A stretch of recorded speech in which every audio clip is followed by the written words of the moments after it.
TNPSC group 2 group 4க்கான தமிழ் பிஒய்க்கு question தான் பார்த்துட்ருக்கோம். முதல் கேள்வி பார்க்கலாம். ஒருமை பன்மை பிழையற்ற தொடர் எது?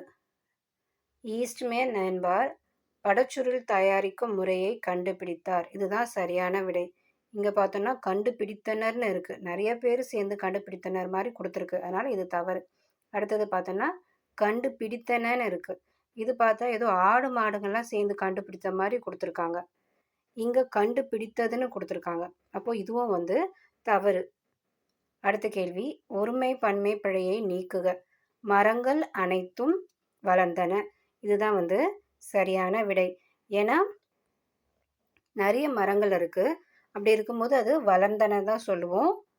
இங்கே பார்த்தோன்னா வளர்ந்ததுன்னு இருக்குது. ஒரு மரத்தை குறிப்பிட்டிருந்தால் தான் வளர்ந்ததுன்னு வந்திருக்கணும். அடுத்ததில் பாருங்கள், மரம் அனைத்தும் வளர்ந்தனன்னு இருக்குது. மரம்னு இருக்குது. நிறைய மரங்களை பற்றி சொல்லியிருக்காங்க. ஆனால் மரம்னு கொடுத்துருக்காங்க. அதனால இதுவும் வராது. அடுத்தது பார்த்தீங்கன்னா வளர்ந்து செழித்தது மரங்கள். ஸோ இதுவும் வராது. அதனால் ஏ தான் சரியான ஆன்சர். அடுத்த கேள்வி, ஒருமை பன்மை பிழை நீக்கி எழுதுக. காட்டு விலங்குகள் பலவும் வரத் தொடங்கின. இதுதான் சரியான விடை. ஏன்னா காட்டு விலங்குகள் நிறைய இருக்குது. ஸோ வரத் தொடங்கினன்னு இருக்குது. இதில் பார்த்தோம்னா தொடங்கியது ஒருமையை குறிக்கிறதா இருந்தால் தான் தொடங்கியதுன்னு வந்திருக்கணும். அடுத்தது தொடங்கினர்னு வந்திருக்கு. இது ஒரு